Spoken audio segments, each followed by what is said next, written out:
NCIS Origins Episode 3 Recap, 10 Biggest Moments and Reveals. Hello everyone, I am Karistina. Welcome back to my channel. Please subscribe to the channel and press the bell icon for the latest news updates. Mark Harmon kicks off another installment of NCIS Origins in its October 21st episode.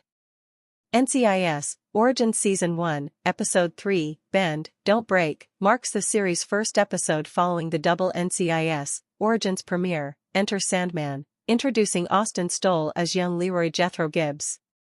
Stowell establishes a more vulnerable representation of Harmon's character as he starts at Camp Pendleton. Gibbs starts at NIS in 1991 in the NCIS Origins premiere, and Bend, Don't Break continues unraveling Gibbs' NCIS beginnings, while adding crucial detail to the agent's life after the death of his wife and daughter. Harmon has a robust presence in the prequel series, narrating the NCIS origin story as Gibbs writes it. The retired agent still lives in Alaska following Mark Harmon's NCIS exit in Season 19, Episode 4, Great Wide Open.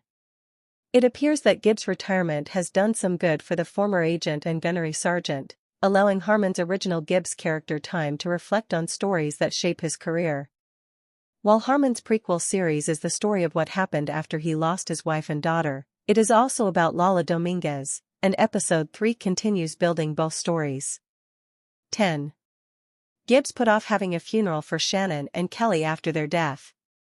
NCIS Origins reveals that Gibbs put off having a funeral for Shannon and Kelly in Bend, Don't Break. Stowell's Gibbs also explains that he has been delaying selling the family home since moving on is challenging. The episode shows an image of the house Gibbs shared with his wife and daughter, complete with most of their belongings right where Shannon and Kelly left them. The details add to the complete picture of life for the former Marine after what happened to Gibbs' family in NCIS.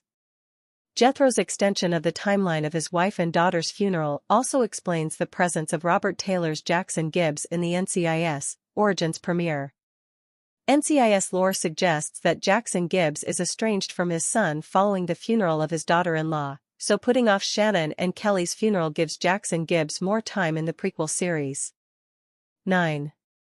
Gibbs throws away his rules after he joins NIS.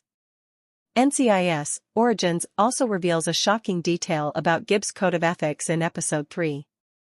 In Bend, Don't Break, Gibbs throws away his box of rules, signifying that the former Marine doesn't want to adhere to them following his loss. It's a shocking moment since Gibbs maintains the same box of rules in the flagship series, confusing why the special agent would toss the papers in the trash and how he gets them back. Gibbs' rules are established in NCIS Season 1, Episode 1, Yankee White, making it one of the best episodes of NCIS. While Gibbs' rules are initially presented as crime scene etiquette, they develop into a code of ethics that the agent uses to guide his behavior and the behavior of his field agents. The moment sets up a foreshadowing of the subtle, caring role that Jackson Gibbs plays in his son's life following the death of his family. 8. Mike Franks apologizes to Lala. In NCIS Origins Season 1, Episode 3, Mike Franks, Kyle Schmid, apologizes to Special Agent Lola Dominguez, Mariel Molino, for something he said in the NCIS Origins premiere. In the pilot, Franks implied that Lala antagonizes Gibbs because she wants to be intimate with him. While Lala isn't giving Gibbs an easy time, and it's frustrating for the team leader, Franks clearly crossed a line by implying that Lala is like a dog in heat. In Episode 3, Franks apologizes to Lala, but it isn't an apology. Franks tells Lala that he told his partner about the situation, and she tells Franks to apologize. Franks tells Lala what his partner said rather than actually delivering an apology, continuing a trend for Franks in the NCIS franchise where the character maintains a complicated perception of women in the workforce. 7. Jackson Gibbs confronts Mike Franks about Leroy Jethro joining NIS. NCIS Origins Episode 3 reveals that Franks and Jackson Gibbs know each other from the Kelly and Shannon case. In Bend, Don't Break, Jackson confronts Franks about recruiting his son to join his team at NIS. After Jackson talks to Franks, he asks Leroy Jethro to return to Stillwater, Pennsylvania, to work at his general store, showing that the father just wants to take care of his son in the face of tragedy. Therefore, when visiting Frank's, Jackson warns Schmid's character about Gibbs' mental state on the heels of losing his family. Franks and Jackson share a connection to what happened to Gibbs's wife and daughter in NCIS. They both want to help him but have different ideas about what the young Gibbs needs. Gibbs Sr. reminds Franks that his son has a death wish and that he's putting him in the line of fire where he can act on it. 6. Jackson Gibbs asks Mike Franks to get his son out of the field. Franks at his home about putting his son in danger, he tells Franks to take Gibbs out of the field. The older Gibbs reminds Franks of how profound Gibbs' tragedy is, and that he is in a vulnerable state of mind. Jackson's argument effectively convinces Franks to pull Jethro Gibbs from the field and put him behind a desk, but the effort is short-lived.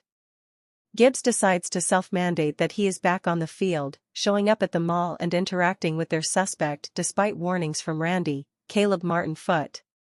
When Gibbs learns that he has been pulled from his fieldwork, he is initially so upset that he tells off his dad and hallucinates his dead wife. When Gibbs wakes up in his car after seeing Shannon, he hears a police call on the radio about the case they're investigating at the mall.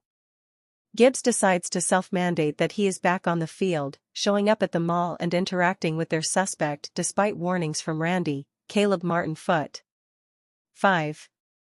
Dara Strickland works with Frank's team despite technically not being a part of it. In the NCIS Origins premiere, Lala asked if Frank's behavior is why Vera Strickland, Diane Rodriguez, doesn't want to be on his team, to which she changed the subject. There is a vague connection between Strickland and Frank's team and that still needs to be explored. That said, Strickland secures some undisclosed files to Franks in the Origins premiere, clearly working with him on a covert project. The character's mysterious connection to Frank's team builds on a narrative from the flagship NCIS series, where Special Agent Strickland is introduced as Frank's former partner. Strickland's existing connection to Franks foreshadows that they will work closely in NCIS Origins, and Strickland also clearly works with the team. For instance, she helps Lala find the correct file, despite her loose connections. In narration that plays over the moment, Harmon Gibbs reveals that his dad knew he needed a code to live by. He reflects that he wishes he could have told his dad thank you while alive. While the moment is heartbreaking, considering that Jackson Gibbs is deceased in the NCIS universe, it shows that Jackson and Jethro still care for one another during their estranged years. Hello lovely viewers, welcome to my channel. I am Christina. Hope your day is so well. If you like the video, don't forget to subscribe to the channel.